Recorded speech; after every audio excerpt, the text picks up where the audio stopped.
in any case, you had these people, the Carnegies, Ford, Rockefellers, J.P. Morgan, Harriman was another big one. The Harriman railroad empire in the United States in the 1890s, who were involved in this airship project in some way, in this aeronautic propulsion project in some way.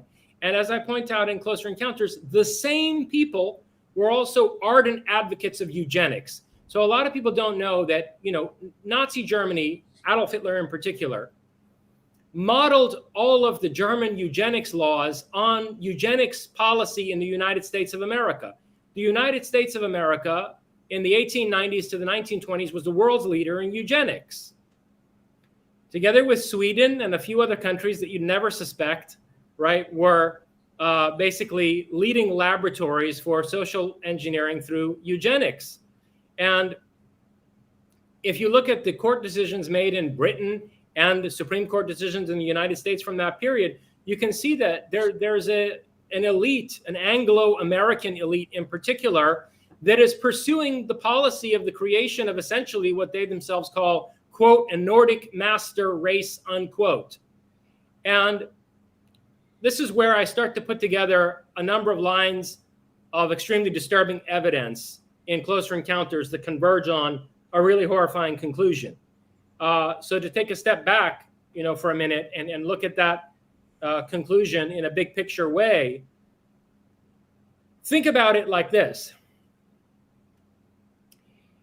If time travel is possible, if it's even a feasible technology, right? It's going to be achieved at some point by some group. Right. Somebody's going to invent time travel at some point, right? And if time travel is a necessary consequence of developing what we call today zero-point energy technology, or electrogravitic propulsion that's based on torsion of certain isotopes, on counter-rotation and electromagnetic stressing of certain isotopes, if that kind of propulsion, which gives you basically anti-gravity, also necessarily warps the fabric of space-time, somebody's going to invent that at some point, right? Well, look, I'm sorry to be politically incorrect, but if you look at the different cultures on the planet, the different ethnicities, different, nations and cultures, who were the scientific leaders in the world in the period when such a technology first became feasible? Let's say from the 1890s through the 1940s. It was the Anglo-Saxons, obviously, right? I mean, Anglo-Saxons, whether it's Anglo-Americans or Germans, were the leaders in science and technology in the world from the 1890s through the 1940s.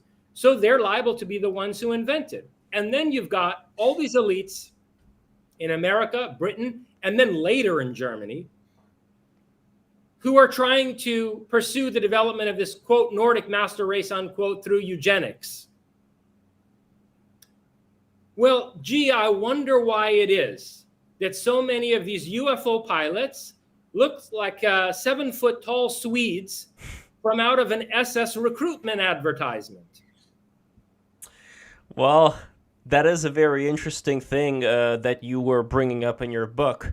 And you seem to have two different examples of it. There was this couple, I think a black husband and white wife, who saw people that they described as wearing the Nazi uniforms, while at the same time there were other people who saw the Nordics wearing these blue jumpsuits right out of like a 1980s music video. So that is also an aspect of which I know it's kind of a sidebar, but it's a very interesting one for me. If we're talking about these entities being the ones who then developed this technology and went back in time to Mars and so on and so forth, when it comes to how they presented themselves and how they dress, basically. If we're looking at the Anunnaki with their dresses and their weird-looking headgear with the horns on it, and then we have these 80s jumpsuit-style Nordics, and then we have, the traditional SS uniform or whatever, what makes them decide to go with what particular style and why? look, I mean, obviously, if you're going to operate in different cultures and socially engineer at different times, you're going to have to, adopt different styles. But the real question here is, why are there tall Germanic people building pyramids in ancient Egypt and Mexico?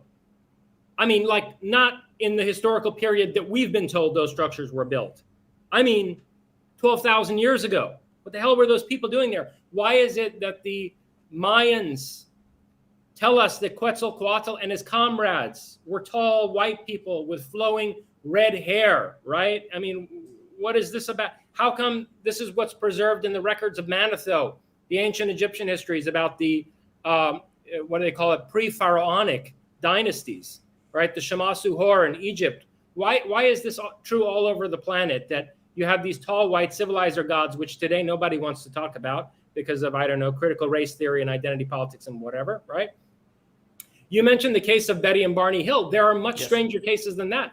Betty and Barney Hill said, yeah, the people who abducted us, they looked like Nazis. They straight out said that, well, frankly, they looked like Nazis. There are other cases that are even more disturbing. Go out and say it. There's this guy called Reinhold Schmidt, who was an American in Nebraska who had distant German ancestry. He wasn't like a second generation German or anything. He was, there's a lot of Germanic people in America. He had distant Germanic ancestry. This American, Reinhold Schmidt in Nebraska, who in November of 1957 was taken aboard a flying saucer. And he said, all the typical things. His car failed due to the electromagnetic, effect of the saucer. His car engine died. This metallic oval-shaped craft landed. And, they basically paralyzed him and they brought him on board. And he sees these 3 men and 2 women who are all Nordic in appearance.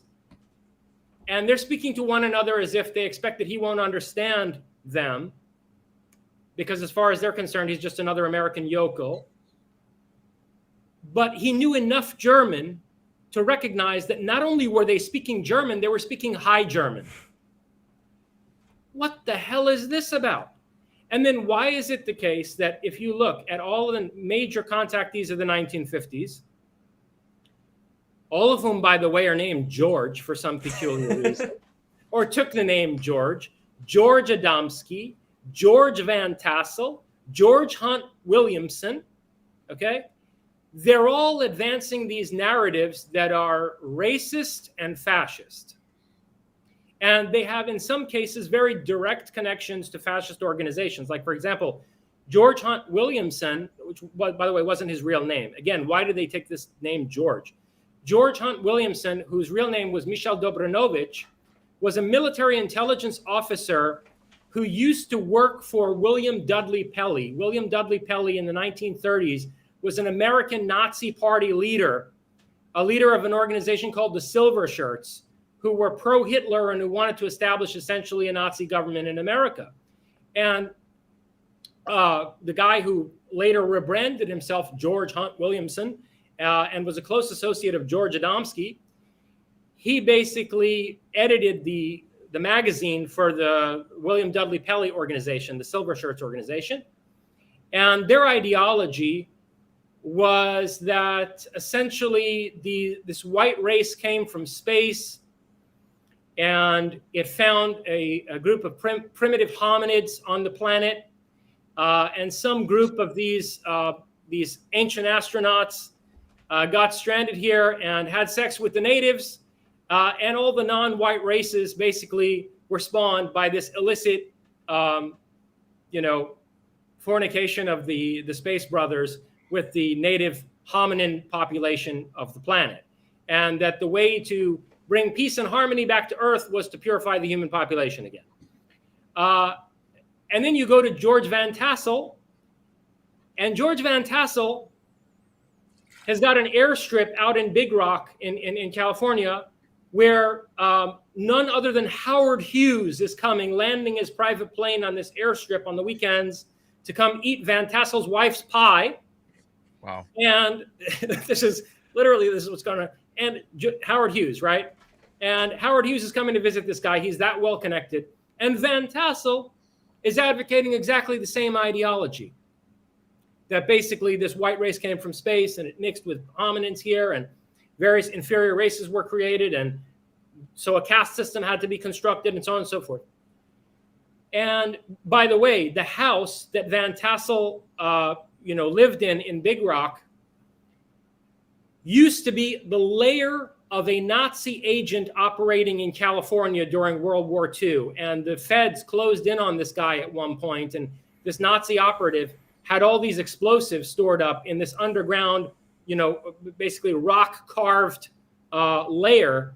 And the feds accidentally triggered these explosives, and they splattered this guy all over the walls of his home. And then the guy who later becomes famous as the contactee author, George Van Tassel, he buys this place. He knew this guy personally. He buys this place, and he lives in this house with his family, with the blood-smeared walls of this dead Nazi, as the ambiance in which he raises his children, and the walls of the dining room where he has Howard Hughes come over to eat his wife's pie on the weekends, landing at his private airstrip, right? Wow. Now, I'm thinking weird about stuff, man. Weird stuff, and it's deeply connected to some kind of crypto-fascist movement that survived the end of the Second World War. Does this tie into the Vril Society? Absolutely. The Vril Society was a late 19-teens occult organization that began actually in the Austro-Hungarian Empire and spread into Prussia, which claimed to be in contact with Nordic celestials. I don't know, they were using the terminology of aliens back in those days, but Nordic celestial ancestors who were basically giving them all kinds of information. And this Vril Society was closely connected to the Thule Society. Some people have even speculated there were two names for the same organization. And the Thule Society, what we know, was founded by a guy called Baron von Sabottendorf, who was an aristocrat interested in preventing the spread of communism in Germany in the 1920s. And so basically this Thule Society that was constituted of aristocrats, of very elite people in the Austro-Hungarian Empire and parts of Germany. It is what ultimately fielded the National Socialist German Workers' Party as its PAC. The Nazi Party was basically a political action committee created by the Thule Gesellschaft or the Vril Society. But as far as those Vril people go, they got their inspiration from somewhere else as well. So how far can we trace this particular lineage then? Yeah, again, I think it's the Ouroboros. I think that what's happening here is that, and this is, it's appalling. Like, look, you have to read it for yourself. I am fully aware that it sounds like the ravings of a madman, okay? But the devil's in the details. There's a massive empirical evidence that I brought together from various types of sources in this book, much of which people don't want to look at because it flies in the face of the entire political discourse of the day.